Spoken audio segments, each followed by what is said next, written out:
IPhone 13 pro max. IPhone भन्ने बित्तिकै हामी सबैको एउटा चाहिँ चाहनाको जुन फोन हो, जुन सबैजनाको एउटा ड्रिम फोन भन्दा पनि हुन्छ। अहिलेको लेटेस्ट फोन भनेको चाहिँ आइफोन 13 प्रो मैक्स जुन बजारमा उपलब्ध छ। फोनहरू मध्येको सबैभन्दा महँगो फोन मध्येमा चाहिँ यो फोन पर्न जान्छ। यो भन्दा महँगो फोनहरू पनि छ होला, तर अहिले नेपालमा चाहिँ मैले अहिलेसम्म देखेको छैन। नेपालको कन्टेन्ट्समा हेर्ने हो भनेदेखि आइफोनै सबैभन्दा महँगो फोन होला जस्तो मलाई लाग्छ। आज म तपाईहरुलाई चाहिँ आइफोन 13 प्रो मैक्स को नेपाली बजारमा मूल्य कति छ र यसको चाहिँ स्पेसिफिकेसन र यसको फिचरको बारेमा, यसको सुविधाको बारेमा म तपाईहरुलाई चाहिँ बताउन गइरहेको छु। के छन् त यति महँगो फोन लिइसकेपछि यसमा चाहिँ के सुविधाहरू छन् अथवा चाहिँ यसको स्पेसिफिकेसनहरू के छ त्यो म तपाईहरुलाई चाहिँ बताउने छु। त्यसको लागि भिडियोलाई अन्त्यसम्म हेर्नु होला।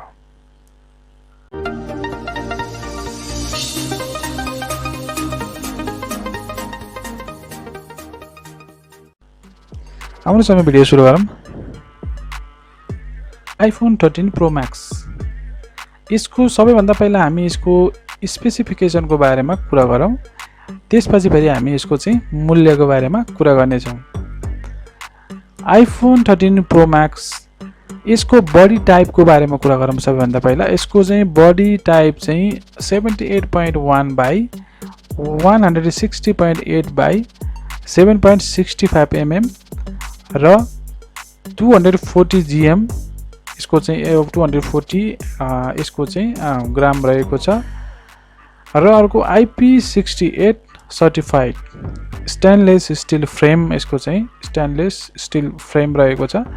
अब यसको डिस्प्लेको बारेमा कुरा गरौँ। 6.7 inches super retina XDR OLED panel रहेको छ। 120 Hz ProMotion 1200 nits max brightness, यसको ceramic shield white colour FP3 भनेको छ। रेजुलेसनको बारेमा कुरा गरौँ। 2778 बाई 1284 पिक्सल रहेको छ। 458 ppi पनि भनिन्छ। टिपिसको बारेमा कुरा गर्दाखेरि Apple A15 bionic 5G 5nm mobile platform यसको रहेको छ। मेमोरीको बारेमा कुरा गर्दाखेरि 6GB र्याम रहेको छ र up to 1TB NVMe storage fix रहेको छ। अब अपरेटिङ सिस्टमको बारेमा कुरा गर्दाखेरि एप्पल iOS 15 यसको चाहिँ जुन भर्जन रहेको छ। रियर क्यामेराको बारेमा कुरा गर्दाखेरि triple with LED flash wide 12 megapixel f1.5 sensor shift OIS 7 element lens रहेको छ। र अर्को चाहिँ telephoto 12 megapixel f2.8 dual OIS 6 element lens रहेको छ। र अर्को ultra wide 12 megapixel f1.8 120 FOV 6 element lens रहेको छ। र अर्को त्यसै गरी लिडर सेन्सर नाइट मोड पोर्ट्रेट रहेको छ। अब फ्रन्ट क्यामेराको बारेमा कुरा गरौँ। 12 megapixel f2.2 true depth camera.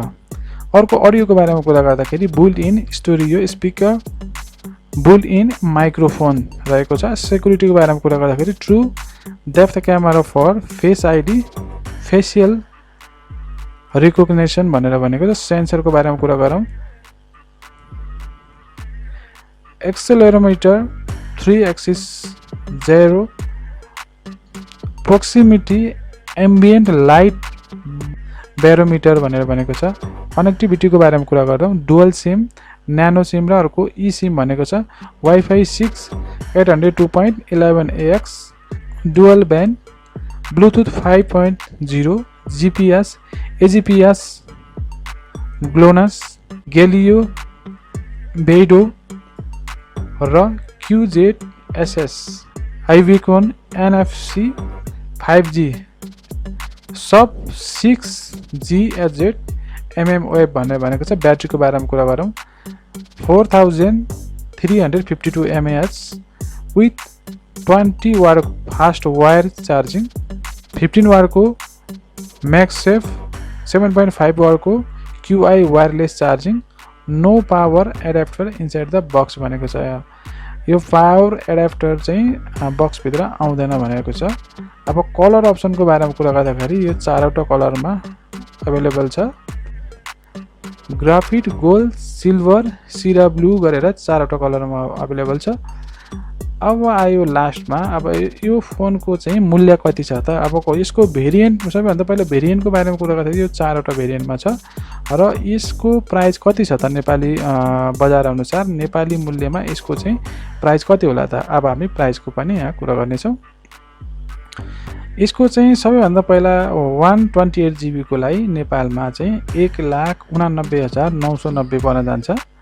त्यस्तै गरी 256 GB को लागि 2,05,990 पर्न जान्छ।